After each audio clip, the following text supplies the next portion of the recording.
Good evening. Thank you for logging on, and I'm sorry that due to the coronavirus pandemic that you couldn't be here with me to do this in person. We record this on unceded Indigenous lands. My gratitude and respect go out to elders and community of the lands that I recorded on, past and present, without me revealing which land that it is, because I don't want to dox myself by way of acknowledgement of country. And also, it's not a script. I believe that it always was and always will be Aboriginal land. I think that in modern colonial Australia, that this, acknowledgements of country, one of the only real, for want of a better word, rituals that anyone can and should participate in. And in this house, we like to commence our proceedings with them. I'm Tom Tanuki, and I am a lecturer by trade. Not a tenured university lecturer. I haven't done any tertiary study actually. What I mean is that I lecture people online because I'm a leftist. So that's sort of my ordained inner city latte lefty elite role in political discourse. Now, I might not have done any tertiary study in the field that I claim to be an expert in, but what I have done is thousands of hours of nerding out and researching into fascism. I am an anti-fascist, and that's why I popped that little thing up on the board there. That's the 3 arrows. That's a popular logo or symbol used in anti-fascism. So I'm one of those jobless elite latte thugs. What does that mean in practice? It means that I have done research into fascists, written about them, organised rallies, counter-rallies, but not as a fan.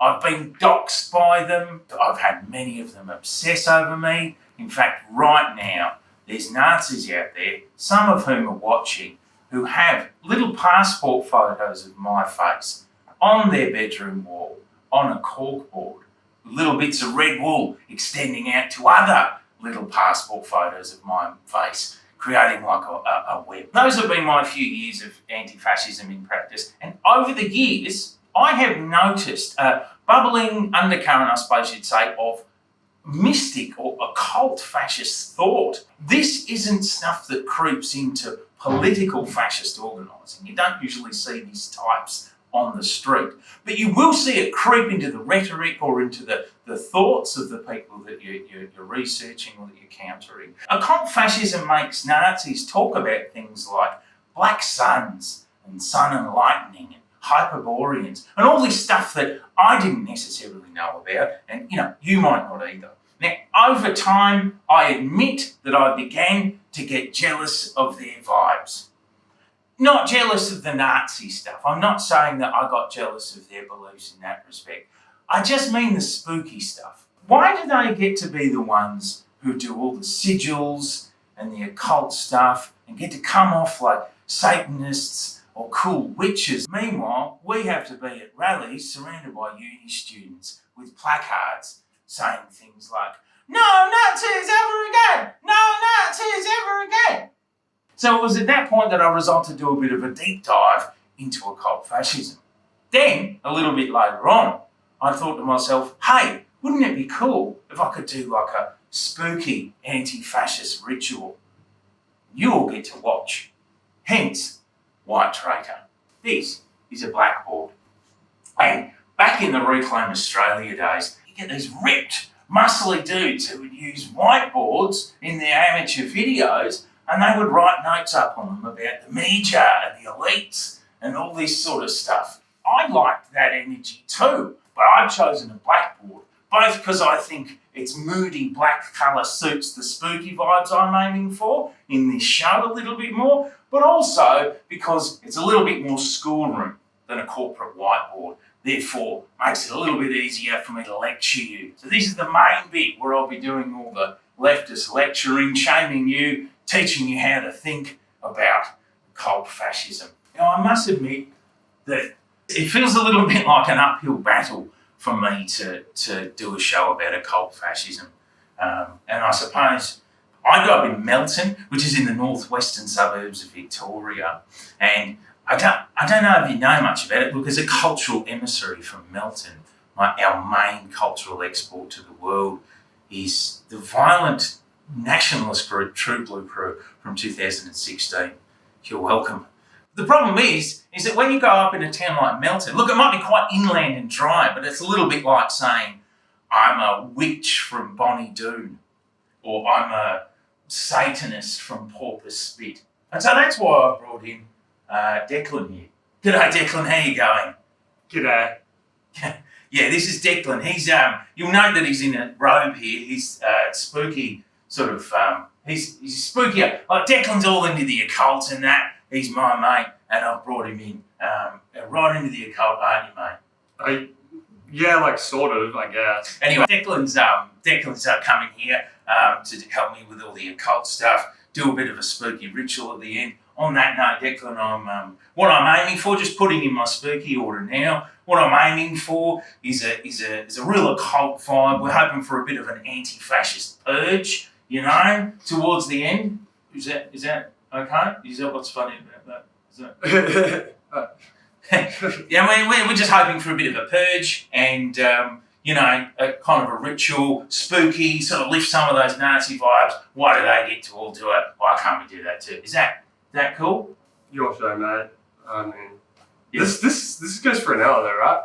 Yeah, well, about an hour. Yeah. Don't. Anyway, so yeah, just my shift starts in an hour. So let's not talk. Here's a fake Nazi Hindu hippie, just to crack into things right away, called Savitri Devi. And Savitri is a woman that I would argue is, well, I think she's the first hippie. She's also the first woman to pray to Adolf Hitler. Here she is on a hill, a German rock formation called the Extenstein in 1953, doing a bit of a tour around Germany. And in this case, she's there praying to Adolf Hitler. So here's Savitri Devi. I took off my gold earrings in the shape of swastikas, my gold brooch in the shape of the disc with rays ending in hands, Aton, heat that is light, light that is heat, my last precious possessions, and I put them upon the stone stand. Help me to remember that they are not mine, but my Führer's and his people's, said I. Help me to remember that nothing which I have or shall ever have belongs to me, but to him. And lifting my arm a little higher, I uttered 3 times the sacred Sanskrit words that I had once repeated when seeking the way of detachment in the depth of despair. Om Shivayam! Om Rayam! And then, after a short silence, I added, binding the new to the immemorial, the modern German expression of the eternal Aryan faith to its ancient Indian one, Heil Hitler! Heil Hitler! Heil Hitler! I got a bit excited there, didn't I? I used my middle-aged, hysterical, hippie woman voice there for Savitri because she does have these real hippie Karen vibes about her. And I promise you we'll get a lot more into Savitri later on. There was Savitri, stuck on a hill, making up a ritual.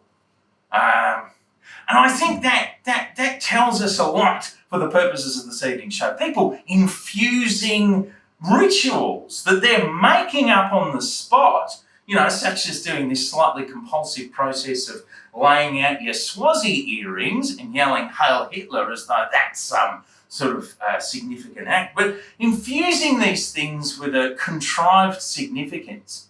And often, as is definitely the case with Savitri, doing so to ship your politics or some sort of an agenda. Now, at the end of this show, I am going to be doing a made-up anti-fascist ritual similar to Savitri. Well, no, hopefully the opposite of Savitri, actually, but we are both making stuff up. Declan, there's some yarn shirts there.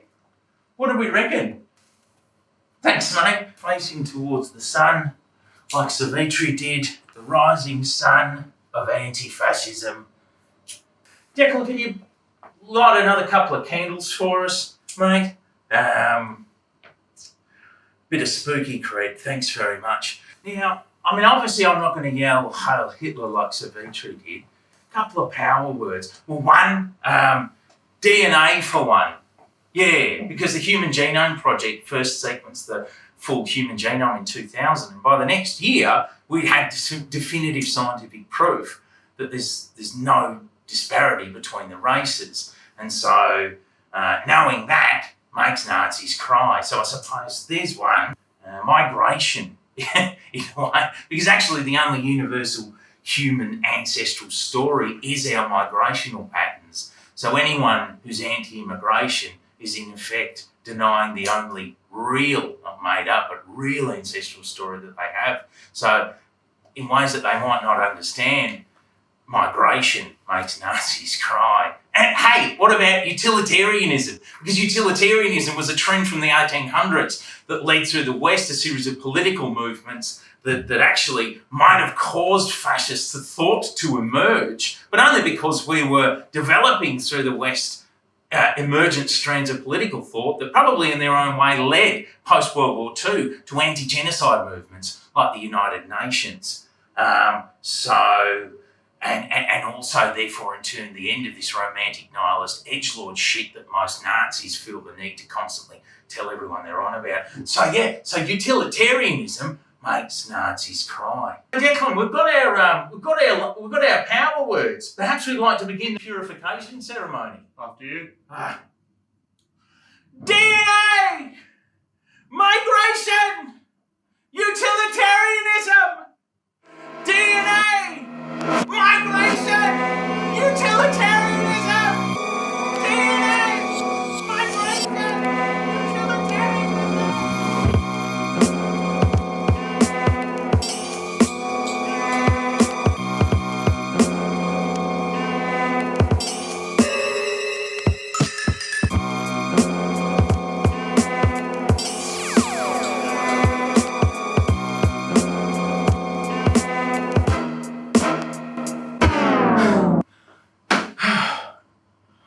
I used Savitri Devi's voice for that. How was that, Declan? Was that a good spooky start? I think you just kind of did like literally the exact opposite of Savitri Devi. All right, mate. Thank you. Yep. Last year, I was reading a post from the Lads Society website because that's the kind of thing that people like me do to relax. So I was reading a post by Tom Sewell, the head of the Lads Society, gym-going, white supremacist, third positionists. And that basically means someone who is a Nazi, but also doesn't like the capitalisms. And so it's run by Tom Sewell, who he does fancy himself a little bit of a spooky fascist mystic. He does that when he's not in the gym getting gains. In this post, he was talking about getting right in your body and mind as a Nazi. So what? He's talking about, getting ripped, bicep curls, gains, deadlifts, white genocide gains, Lebensraum gains, bicep curls, so on and so forth. He used the term might is right.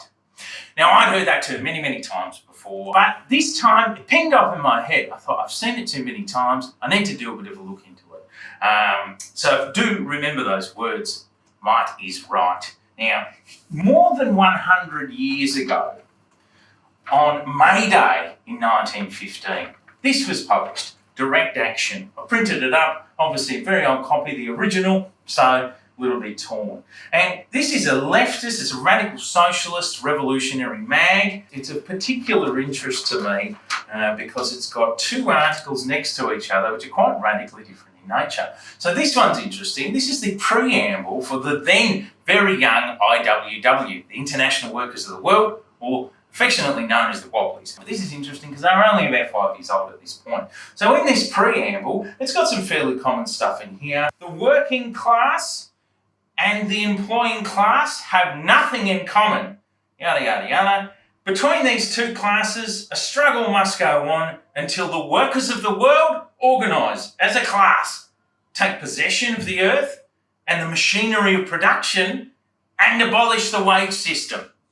No big surprises in there, all pretty usual. Little bit of interesting radical leftist history. What's of interest to me is that right above it, is a little bit of radical occult fascist history. This is an excerpt from a book called Might is Right. And it is by one Ragnar Redbeard. So let's read that out. Let's read out the start of Might is Right.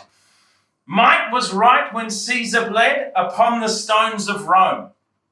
Might was right when Joshua led his hordes over Jordan's foam. And might was right when German troops poured down through Paris' way. It's the gospel of the ancient world and the logic of today. Indeed, the full Might is Right book is fundamental to one of the two main strains, as I see it, of occult fascism. I am so convinced of that I'm going to put it up on the board. I call the particular strain the Nietzsche edgelord strain of occult fascism. Going to pop up our mate Ragnar Redbeard. More on that and more on him later on. Why do we even have occult fascism? I think it started coming about at a time where assumptions about the racial heritage and hegemony of the white man began to be called into question. Race science had been going since the 1600s and 1700s. For as long as it was profitable for marketing and commercial purposes to bulk up and add a veneer of legitimacy to the brutal practice of human slavery and the like. As expansionist colonialism ramped up through these centuries, well, you found all these indigenous peoples around the world that you can variously lie to, steal from, kill, displace, and you take their stuff and you bring it back home and you show it to all your friends and you feel great about that. But what you're also bringing back is the knowledge that perhaps your origin myths, like for example the Adam and Eve myth, might not necessarily be true. Why are all these people with such fundamentally different histories to ours that we're in the business of displacing and murdering and stealing from, why do they exist? So, the Bible and the Adam and Eve myth started showing their ass a little bit. It was an unintended byproduct of rapid colonial expansion. One of the main founders of the modern categorisations of race, as in the ones that we use to this day, was a guy called Christoph Meiners. And he was a late 1700s race scientist. He loved his race science, just loved it. It got him all hot and wet.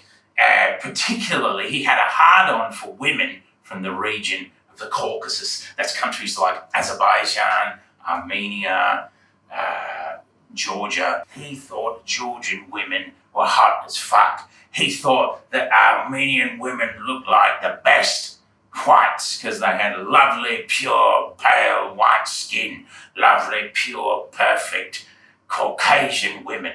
So he took the label of Caucasian and applied it to all the whites as an aspirational title for being the loveliest, purest white.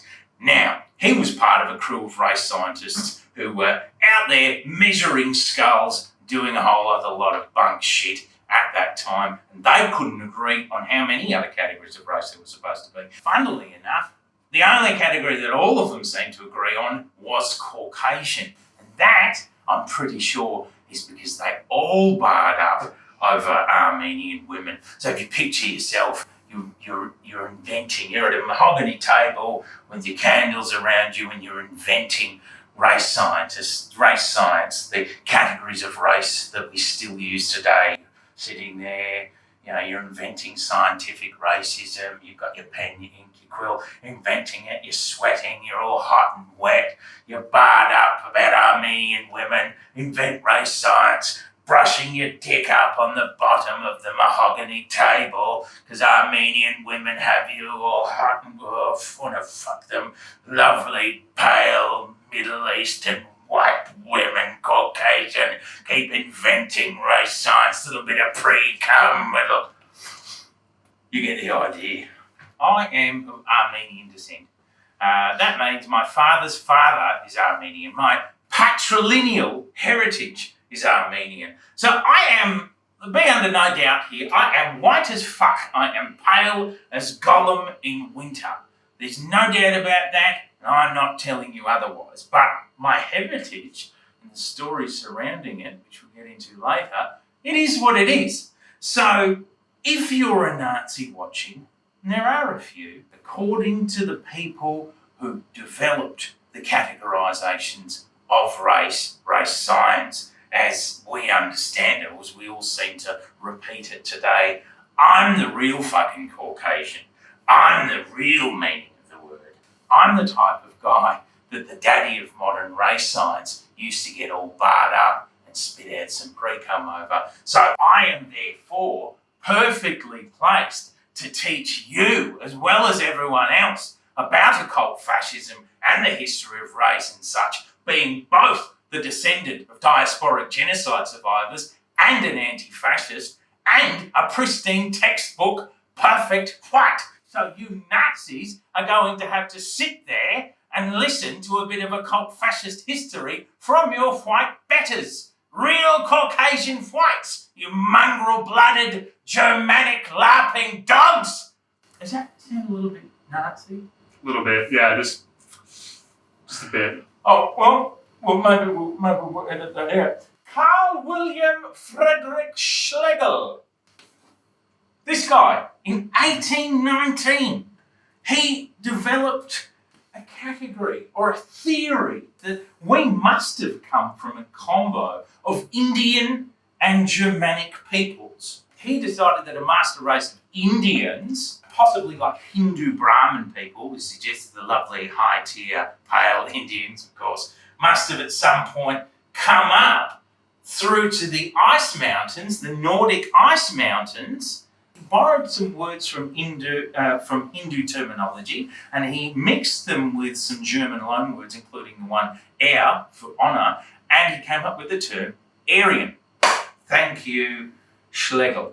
So later on, a guy called Bal Gangadhar Tilak, big caste system guy, Hindu nationalist, real make India Hindu again type, he kind of agreed. He loved the Aryan stuff as well. In 1903, he said that 8,000 years ago, actually, the master race started up in the ice mountains. And then about 5,000 years ago, they came down to catch some sun in India. He actually added to this by being among the first to lift the Greek myth of the Hyperboreans, who are these mythological, massive, white, pale ice giants. These guys are chilling up in the mountains, they're Hyperboreans, and then came down lovely, high caste, pale Indians, Indo-Nordic Aryan master race. So, by now we've got giants, we've got ice giants. Your Indo-Nordic Aryan granddad, if you're white, is an ice giant. And it's the late 1800s, early 1900s, isn't it? So people need to infuse this stuff with the other big fad of the day in Europe, which is the anti-Jew thing. So, of course, think about it. Who's the best enemy for a massive white ice giant, Hyperborean Greek myth? A Jew, of course, an evil Jew. So that's where we were heading with this myth. Now, moving forward, after World War I, in 1918 actually, this little German secret society was made out of some of these ideals, and they called it the Thule Society. They one-upped the people previously by positing the idea that the place that the ice giant granddad had come from was an area around Greenland, Iceland area, called, so they made up, Ultima Thule. So now we've got ice giantsville. Meanwhile, over in Italy, where fascism was also about to kick off with old mate Mussolini, you had Julius Evola. Here's one book by him. Now this guy's very important to a lot of these fascist mystic types today. Evola really hated anything modern. He considered rigid adherence to race to be a return to righteous values. He really thought women needed to stay in their place. A very popular thought amongst fascists to this date. He thought that democracy and liberalism were leading us into a great dark age and continuing this emergent trend of lifting from Hindu stuff. He took the Hyperborean things and what have you, but he combined them all with this Hindu idea of a Kali Yuga, which is a coming great age of destruction, in which we were said to have been. So this is his book here, The Myth of the Blood, which talks about, as it says, the genesis. How many fucking Julius Evola books do you have? Well, yeah, I mean, this is his book, The Myth of the Blood. Do you just have like an extensive collection of Nazi texts, or? Well, I mean, I've got to sort of do these for the show, so I had to collect them for the purposes of the show. Do you know what I mean? Yeah, right. But I mean, like if I walked into your house and I saw all these books on your bookshelf, you know what I'd think, right? No, what would you think, Declan? That you're a bloody Nazi. Well, I understand. PSA for any friends hoping to come over to my house in future.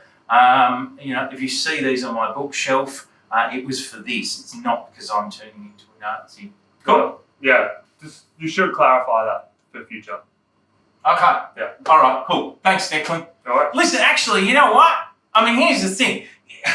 In a context of having been an anti-fascist for a few years and having, always worked to understand what they were talking about, in a scenario where it seems to me that there's so many left figures who just can't be fucked and always seem to operate on the assumption that everyone who's racist is an idiot rather than knowing that racism is actually about power, I have always held to the principle that it is better to know your enemy. But that being said, thanks for your contributions there, Declan. Hey, does your mum ever go on Ancestry.com, bro?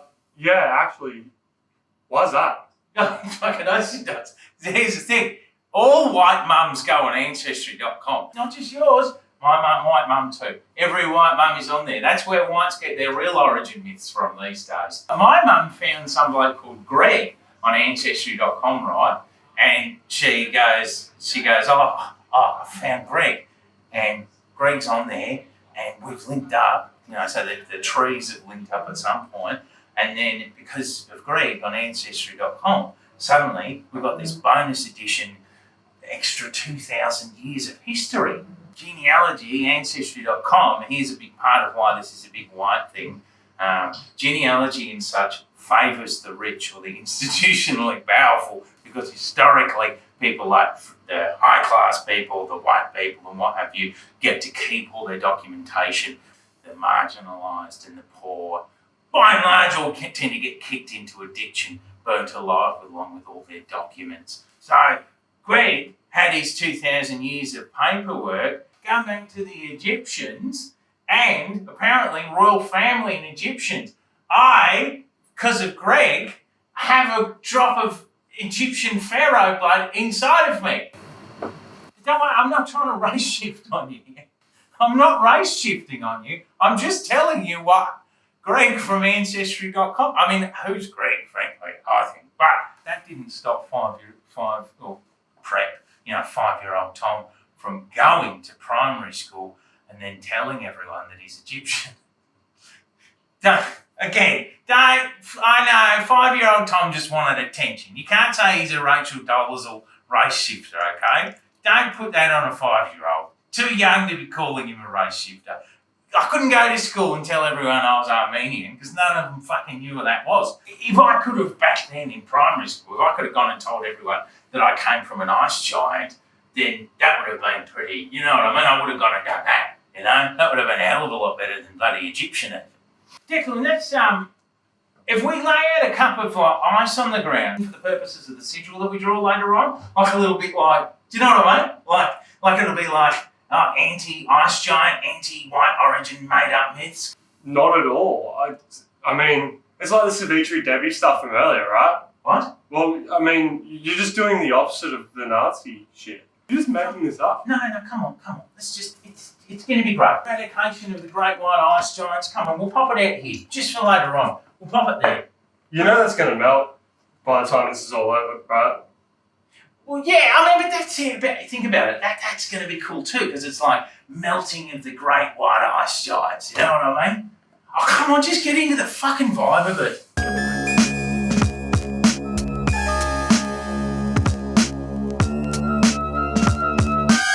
Back over in Germany, two head honchos of the Thule Society made a little political party offshoot, the German Workers' Party. And then a guy called Adolf Hitler, this bloke in 1919, joined them.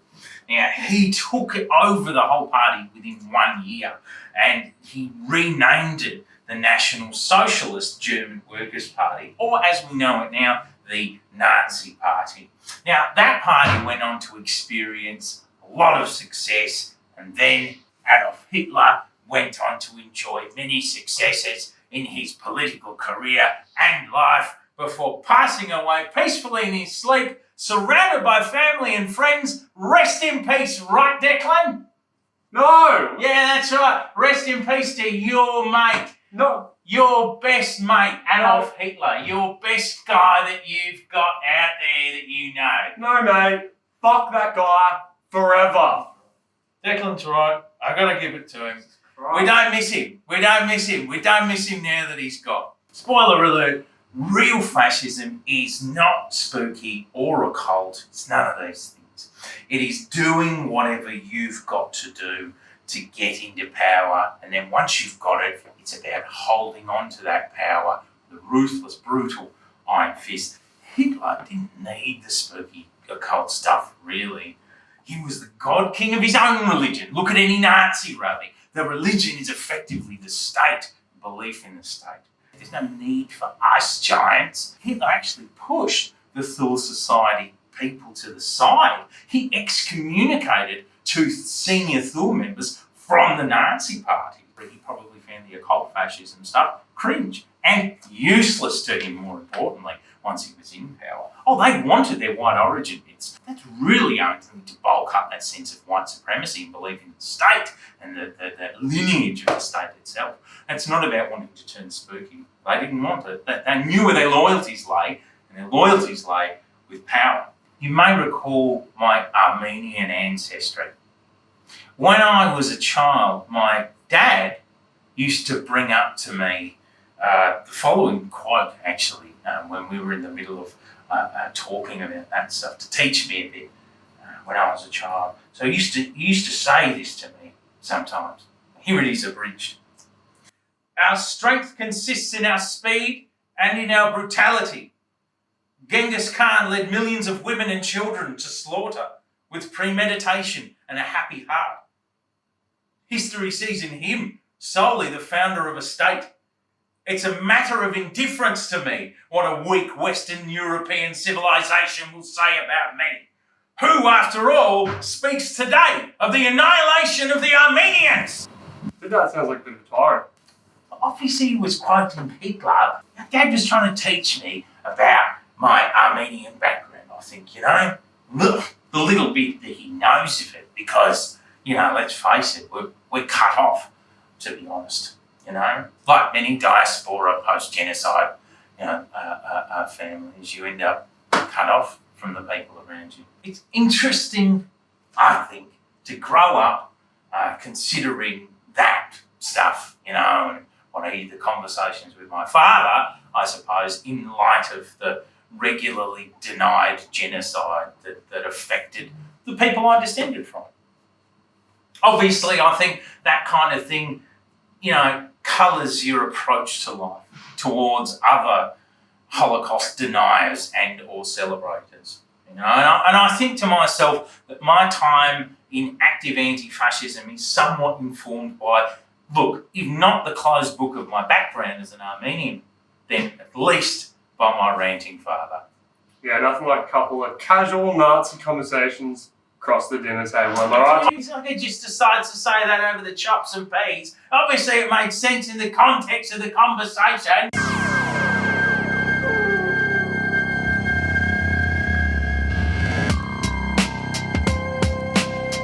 After World War II, there wasn't really any money, I don't think, in the horrors of war, particularly not for people who were only a couple of decades removed from that war, or nuanced takes on what we were talking about before with the chameleonic power hunger of fascism. What there is money in is evil, spooky, treasure hunting stuff. So, for example, the UFO myth was deeply tied in at the beginning with Hitler, because they said that old mate Hitler was in those UFOs. There were people that thought that he hadn't died. Next minute, it turned into, Hitler's actually down there in Antarctica under the ice in an alien tech base building those UFOs. Elsewhere, there was this idea that Hitler was actually possessed by demonic spirits all along, which appealed to the Christian crowd, I suppose. And then it was, Hitler's looking for the Holy Grail.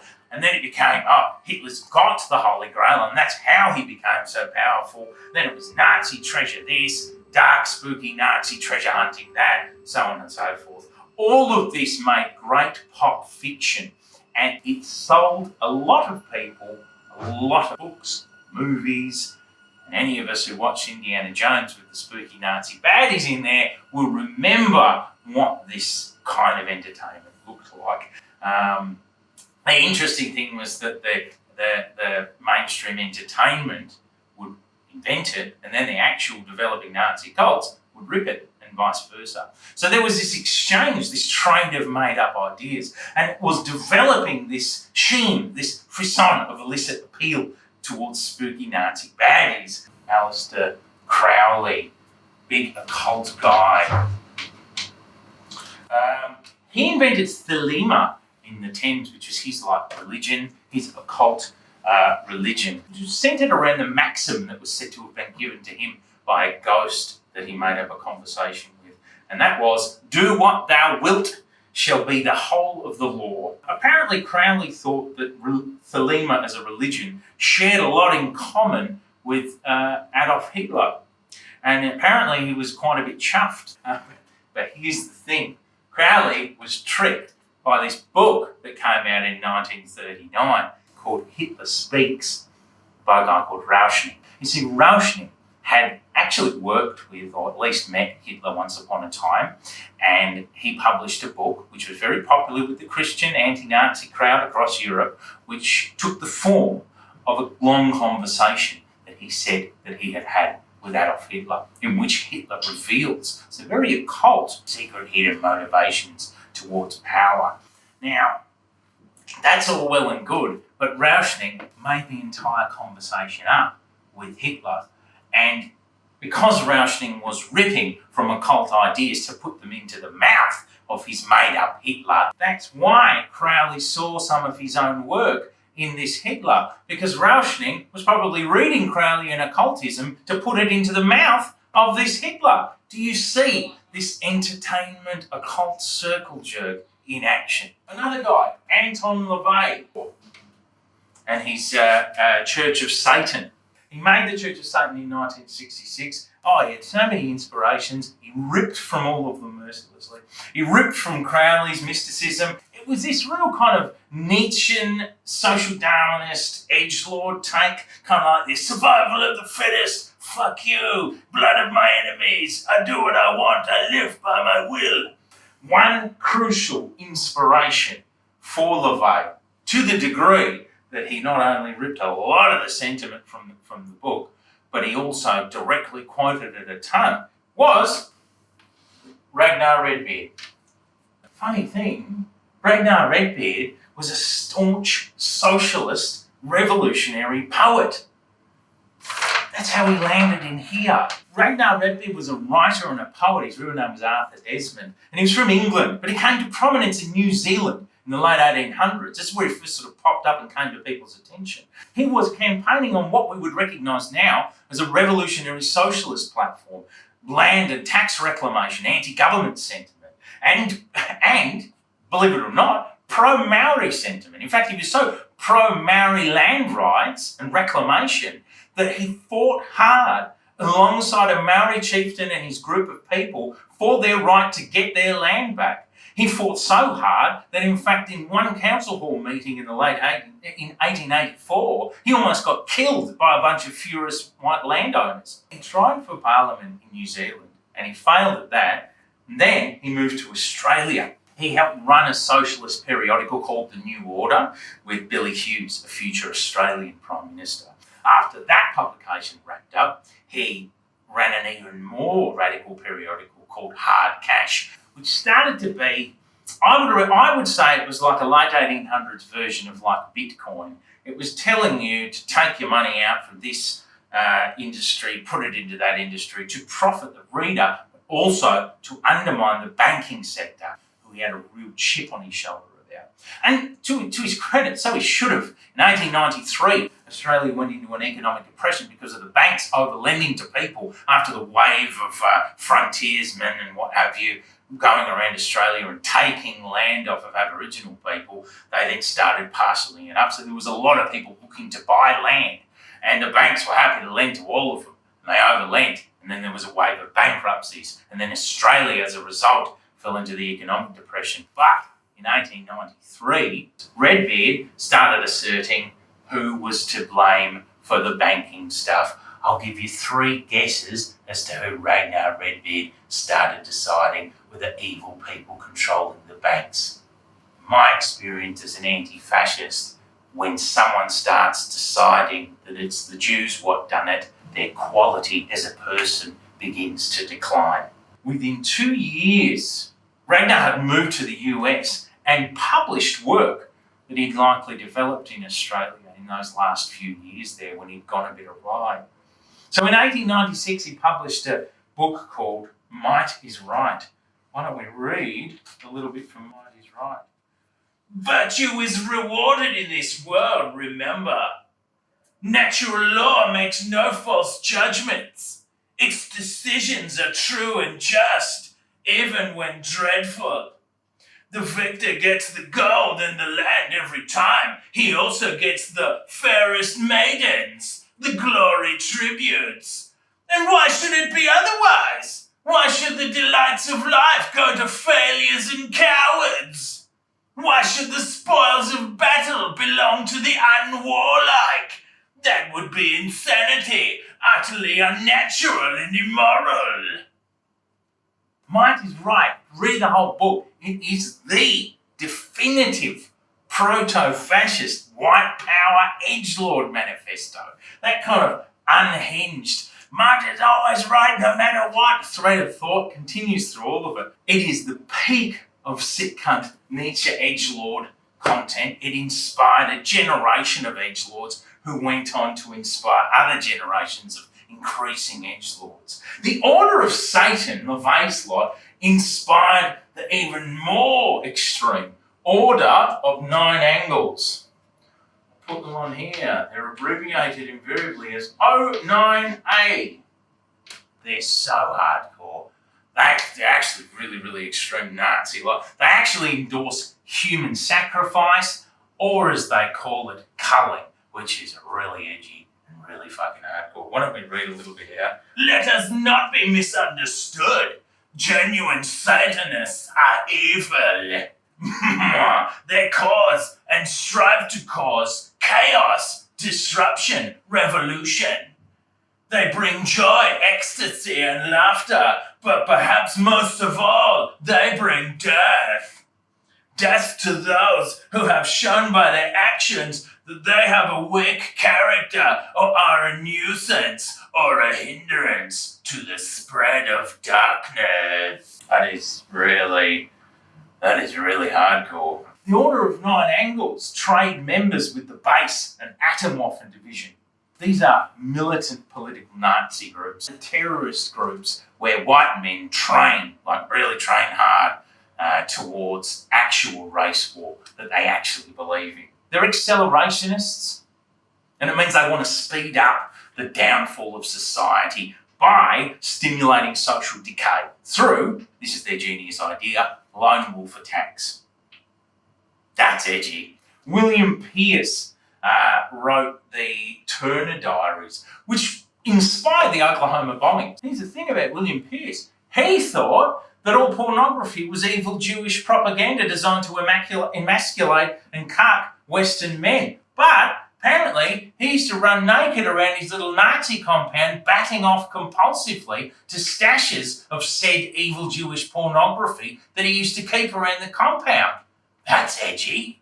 Atomwaffen Division founder James Mason wrote Siege, which alongside the Turner Diaries, perhaps even more so, is the other Bible of lone wolf terrorist attacks. Fascists always say, read Siege. They actually tell people to read it because they believe that it will inspire white men to go out and copy these terrorist attacks. And he's a pedophile.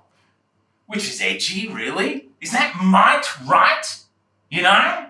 Is that might right? I suppose that, if you think about it, a Nazi pedophile is mighty over children, in a way, isn't it? That's edgy and hardcore, hey? Here's the order of 9 angles again. Let's read them out once more. 2 acts of assault are most commonly recommended: lynching and sexual assault. Fucking scumbags. Edgelords batting off of Satan. Oh yeah, Jewish pornography designed to cuck me. Oh God, Aleister Crowley, lone wolf terrorist attacks, actual kids. Oh fuck yeah, Satan. Oh.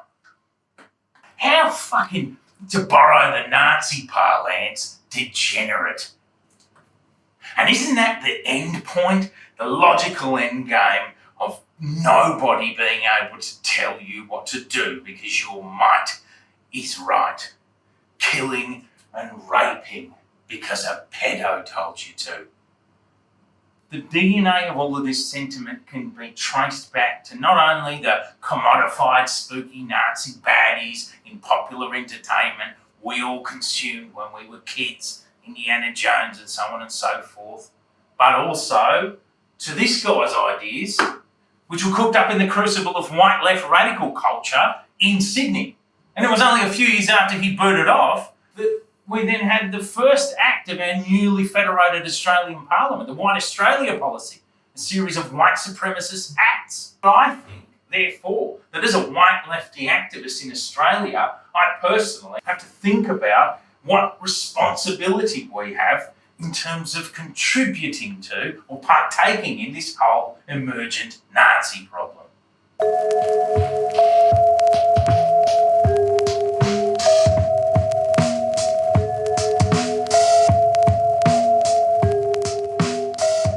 To the godlike individual of our times, the man against time, the greatest European of all times, both sun and lightning, Adolf Hitler, as a tribute of unfailing love and loyalty forever and ever. And that, to me, seems an odd way to introduce the new Paul Jennings book. Not really. It's by Savitri Devi. It's called The Lightning and the Sun. For fuck's sake, Tom, you got her book too? Yes, I've got her book too. Silence. You remember at the start that we caught up with her on a German rock formation, fiddling about with her earrings and praying to Adolf Hitler. So she wrote some of this book in Calcutta in the 1930s. She first developed, I suppose, her practice there. She went to a Hindu mission. She said to a Swami guy, look, I want to do the Hindu stuff, but I want to make it Hitler because I really, really love that Hitler guy over there in Germany. Doing his thing. Loved the caste system over there, loved the Hindu vibes, didn't like the multiculturalism of Calcutta. The Swami was on board with it. He's one of the more nationalist Hindu Swamis. He's like, yeah, look, I like that Hitler guy over there, like his vibes, like his inverted Swazis, and, I like his powerful aura. So he let her come on board, work for the Hindu mission, and basically cultivate a Hindu-esque way of appreciating Hitler and racist. Savitri really created the first iteration of like a Hindu Nordic quasi-religious approach to Hitlerism, a way of deifying the man himself. Like with Julius Evola, she had this idea that we were in the Kali Yuga, Hindu idea, of course, so age of destruction. But of course, in this case, the age of destruction is not just a spiritual Hindu thing, it's the terrible age in which, like, commies change genders and you're allowed to do what you want, and all that terrible stuff. Not do what they wilt like the hardcore Nazi stuff, the kind of doing what you want where you get to be happy anyway, the bad lefty kind of doing what you want, you know what I mean. So she said that there were 3 types of men. There's men of time, you, me, commies, pencos, people who are sending us towards the age of destruction, the Kali Yuga. And then there's men above time, people who preach against the Kali Yuga and against the commies changing genders and stuff, but aren't necessarily capable of reversing the effects of the Kali Yuga. And then there's the very rare limited edition category of the men against time. These are people with the great light working capacity to bring us back from the terrible effects of the age of destruction, the Kali Yuga. Now, the man against time, very limited edition, rare one of her age, was of course Adolf Hitler. Now, Savitri was buggering about in a Hindu mission in Calcutta whilst the Third Reich was in action. And then Adolf Hitler died peacefully in his sleep, surrounded by family and friends, and she didn't even get the chance to be there for the Third Reich. And she was really cut about that because she was a massive Hitler fangirl. So what she did, she went around Germany doing like the equivalent of like a Weeb Anime Japan tour, but of post-World War II Nazi Germany. She got sent to jail at one point because she was handing out flyers in immediate post-World War II Germany saying, "Hitler's coming back! You don't stop being a Nazi," which didn't go down too well at the time. But she invented most of her ways a lot longer before that 1950s pilgrimage tour that she'd done. She invented most of her ways in Calcutta in the late 1930s. Now, in the process of writing this show, that got me thinking. My granddad was born on the 14th of February 1908. I'm alternately told that he was either born in Calcutta or Azerbaijan. It'll be hard to know, but my dad certainly always said Calcutta, and he definitely grew up there, I know that much, among the big diaspora Armenian population there in the Armenian precinct. And my grandfather's parents, they left Armenia possibly via Iran, we think, amidst the tensions mounting towards the, among the Ottomans towards the Armenian population. And there was a massacre in 1905 as well, and we believe that's why they left for Calcutta, which was very multicultural at the time. Now, when he was 7, the Armenian genocide occurred, which was a series of forced death marches and massacres of the Armenian population with the express intention of eliminating all Armenians. They didn't manage to do that. They managed to get rid of anywhere up to about 3/4 of them. A lot of people. It was the first Holocaust or genocide of last century. All of my grandfather's wider relations, and wider family beyond his immediate one, were displaced, gone, never to be seen again, as I understand it. And he lived in Calcutta until his late 20s, early 30s. And it was funny to me because whilst researching for this show, I came to realise that Savitri Devi started occult fascism proper in 1936. And her Hindu mission was just down the road from the Armenian precinct where my granddad was growing up. But he left to travel ultimately, ended up settling in England. He's dead. I only met him as a baby, apparently. All of that family is gone, and that chapter of my life, with my heritage, I suppose, is completely lost to me. And don't worry, I'm not about to raise shift on you in this show. Okay? I am white. I'm white. Said so at the start. That's not changing here. There will be no dollar-zilling this evening. There was this bit in the SBS's show, Go Back to Where You Came From. I think it was one of the first episodes, and there was a lady who said she was Armenian, and it's a very middle-class lady who was like, "I want to get in touch with my Armenianness." And she went over there and she got more than she bargained for. They're the first Christian church, but they do some wild shit like sacrificing goats and stuff. And she was sitting there getting all icky going, "I didn't want this." She just wanted to wear the funny hats and such. My white brothers and sisters, we shift our fucking race. We do. We get to, actually. We get to turn it on and off. The old race tap. It's one of the benefits of being on the top of the pyramid scheme that is racism and race theory. And us whites, my white brothers and sisters, love to feel like we're a little exotic, don't we? The old Robinson Crusoe, Kentucky, yeah? The old Captain Cook, go discover, go plough the Amazonians, you know? We love to be the first white person ever in Thailand, don't we? You know? Bit of the old Tom Cruise, Last Samurai. Bit of the old Kevin Costner, Dances with Wolves, hey? Am I right? You know? They gave me a crown and they called me their chieftain. I couldn't believe it. He's a race shifter. He's my white sister here. Here we go. To an escalating degree over my adult life, I have eschewed my lived experience as a white Jewish child in suburban Kansas City and various assumed identities within a blackness that I had no right to claim. My continued appropriation of black identity is not only, in the starkest terms, wrong, unethical, immoral, anti-black, colonial, but it means that every step I've taken has gaslighted those whom I love. I am not a culture vulture. I am a culture leech. This is my white sister, Jessica Krug here. You know, she's having a tantrum at herself performatively on her own race shifting. You know, this isn't the Dolezal here where you get to just say, "Oh, I'm transracial," and make things up. This is the Krug. This is the process of blogging at yourself using the same limp social justice rhetoric that you would have used to performatively shame other people, to do it with yourself, you know. Now, as I understand it, when my granddad got to Europe, he had to take the the trademark Armenian IAN/YAN off of his surname. You know, like Kardashian or Berejiklian. He took it off his surname because he feared persecution in Europe, like akin to that which the Jews faced, you know?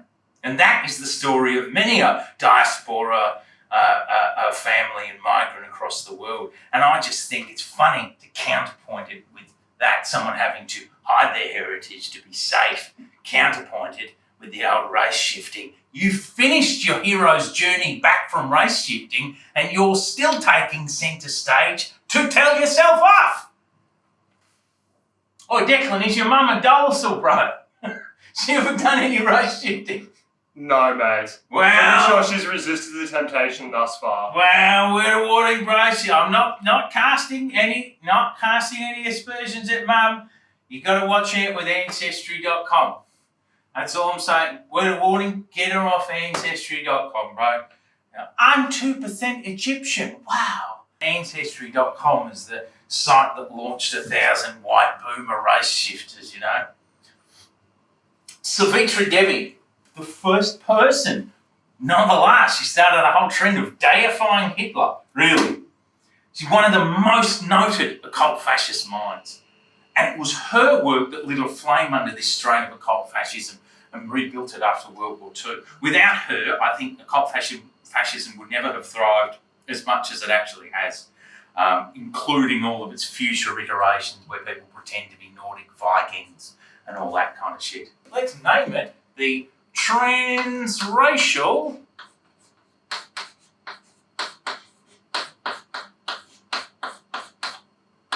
ice giant strain, of which I think Savitri is the most important. Why do I call it transracial? Well, Savitri Devi, the magic Nazi Hindu queen, Savitri Devi, however, is fucking Italian. Her name is Maximani Portis. She started in Italy. Yeah? She went over to India and pretended to be a fucking Hindu Indian over there. And then, after that, she went over to Germany and she larped as a German Nazi post-World War II, going into jail with them and pretending to be one of them, all the while larping as a fucking ice giant. Savitri Devi is an Italian pretending to be an Indian, pretending to be a German, pretending to be an ice giant. I give you the quantum race shifter, the most important race shifter of all time. If the founder of occult fascism is the king, the absolute king, the best race shifter of all time, what does that say about white supremacist notions of ancestry and heritage. It makes you think, doesn't it? She was one of the first best people to go to India and become a New Age hippie, and like all of them, she's a fascist. I've just inverted the rhombus, the race-shifting rhombus. That's the race-shifting rhombus. This is the inverse of it. I have our sigil. It's the outline of our sigil for the final reckoning here. Let's draw this out in, like all good seals, with salt.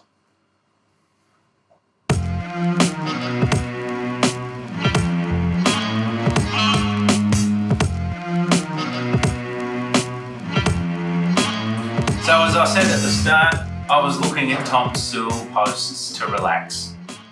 Tom Sewell, Lad Society, remember? Here's a Tom Sewell quote. Just like the death of Odin, or Christ, or Adolf Hitler, a new religion is forming, a new imperium, bracket, Reich, close bracket. This new religion is Aryanism. Aryanism has elements above time, against time, and in time. Meme culture is propaganda in the virtual plane. Cringe and based are proto-holy concepts. Aryanism is beyond monotheism and polytheism. It understands that there is a life force of the universe, that being God. This force has been considered in the past to be from the pagan gods Mars or Tyr, and lives on now in our new temples to Mars, that being the gyms. He's calling gyms temples of Mars. Based and red pill is to be in line with the universe's forces and to be a student of Odin. When this fire takes hold of the white man, it will turn him into Aryan. Oh man, temples of Mars, fucking gyms, bro. Fuck me. So coming out of the mouth of this little South African fucking moulding edgelord gym bro. Yeah, he once tried to recruit Brenton Tarrant, the Christchurch killer, into his fucking Temple of Mars, but he couldn't even do that properly. Like, that's got Hindu and Greek shifting all over it. Like, it's a real Savitri Devi moment, you know? He's a real pan-European shifter, that one. All white supremacists are race shifters and edgelords. That's what I've decided. They're fucking Ragnar Lothbrok, or they're an ice giant, or they're a fucking Vedic Indian hippie like Savitri Devi / Maximani Portis, or Kevin Cruz in Dancing with Samurais. Occult fascism represents to me the creative fringe of where we cook up new ways of being white. In science, many of our inventions might never have occurred if we'd not first dreamt them all up in science fiction. And you might think, well, okay, but race and whiteness aren't sciences, aren't they? Well, actually, they have been. You can do anything you like, can't you? Remember Christoph Miners batting off over Armenian people like me and deciding that that was the category for all whites? This is the quality of this race and whiteness thing to bind reality. You know what I read the other day? An article by someone called Maddie Clark. It's really interesting. The Nazis made up the Olympic torch relay. Seriously, 1936 Berlin Olympics, I learned, Hitler started the relay. People just do it now. That's just normal. That's just what you do. But think about it. You're getting a blonde-haired, blue-eyed dude, that's exactly what they did, to carry a torch from Greece, remember, ice giants, Hyperboreans, to Germany. What do you think that means? But that's just something we do. Occult fascism is the edgy first performance in a theatrical way of new whiteness. But then the dreams of that occult white supremacy filter through to mainstream discourse, and then we all just take them as reality. And I have to say, working through dispelling this mystique around occult fascism for me in the process of trying to develop a spooky occult fascism show has made me sick of it. I am tired of it. I piss on it, mate. Larpers and edgelords and losers, the lot of them, you know? Philosophical pests and predators like Tom Sewell, LARPing as a shaman to get more little boys to come and get gains in his his Temple of Mars.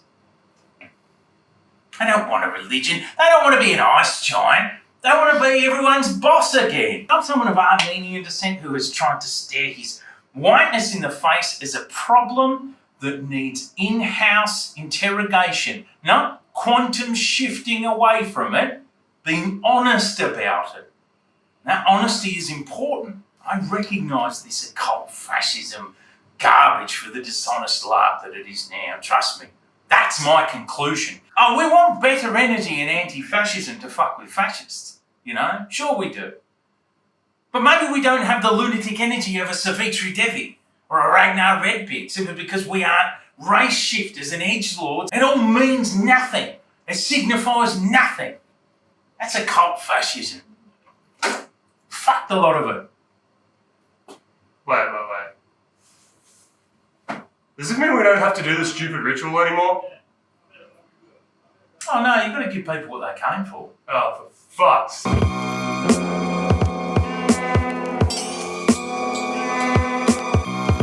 Let's put out the 3 arrows, I reckon, in the sigil of the old Antifa logo. What do you reckon? Like I do the 2 Antifa flags, but it seems a bit unnecessarily complex. So we'll just 3 arrows, sick. But like, why are we even doing this? You've already established that it's all just a ruse to approach power.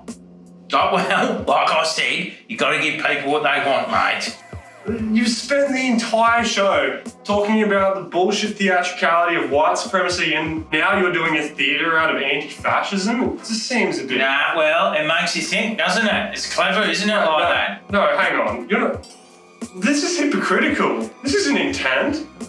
I mean, come on, man. Come on. It makes you think, mate. It makes you think. You know, that's why you're saying this stuff, because it made you think. Why did you call it white traitor anyways? Well, I'm glad you asked, actually. It's one of the 7 categories or tiers of whiteness made up by an anti-racist scholar called Barnum Hess. It suggests a desire to betray whiteness, you know, so I like that. But it's also similar to race traitor, which all the fascists and white supremacists always call you to undermine you. So it's powerful, you know what I mean? Like white traitor has almost like a sigil-like power to it. Yeah, that's interesting. It's not funny, you know, like, isn't a way you could interpret it as you labelling yourself that in a theatre show for the purposes of theatricalising your whiteness, which is precisely what you've been railing against Nazis doing for the entirety of the show. Like kind of cool self-introspection, you know, like shine the light on you too. Very self-critical. You've been really negative Nancy this entire show, you know? I try to do one bit of theatre at the end, just to, you know, bring it all together, tie it together, and you spent the whole bloody show undermining me and making me look like a fool. You know? Why can't you just let me have my show? You know? One bit of theatre at the end, and you gotta sit there picking at everything, even the name. It's unbelievable. You get angry at me for everything I do the entire show. So you're probably going to really hate this, but I've got a really good idea, right? For the end of it, obviously need something to set this all off. One little final ingredient, I thought, and I've been thinking about it because I was talking about being Caucasian the whole time and my real white blood, and I thought to myself, like, maybe I might use... Well, hear me out here, okay? I might use my blood. What? What the fuck? That's like actively fascist, dude. What are you, Julius Evola? The myth of the blood? Well, no, I thought that it would be a little bit of a good ending to the show. Dude. If we just... Fuck this. I'm fucking done. I'm out. I gotta go to work. What's the fucking time? No, you still got... Oh, maybe we are a bit over time. I'm 15 minutes late. We're almost at the end of the thing. No. This is pathetic. All right, do it on my own.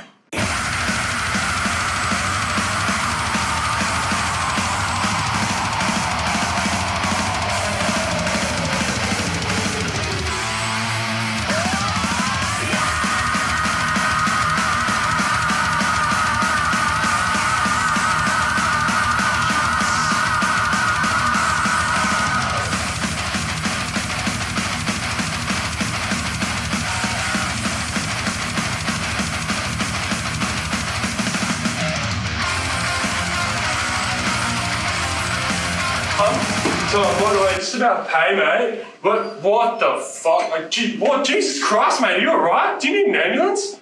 Fuck, Jesus. Yeah, I'm fine. No, it's fake blood. It's not real. It's just this. Remember, I had to do the ritual. Then, are you coming? This is pathetic. No. You're kidding, mate. No, wait. It's like, if you think about the white supremacy theatricality, matches the theatricality of what I'm doing. It's all part of the show. It matches.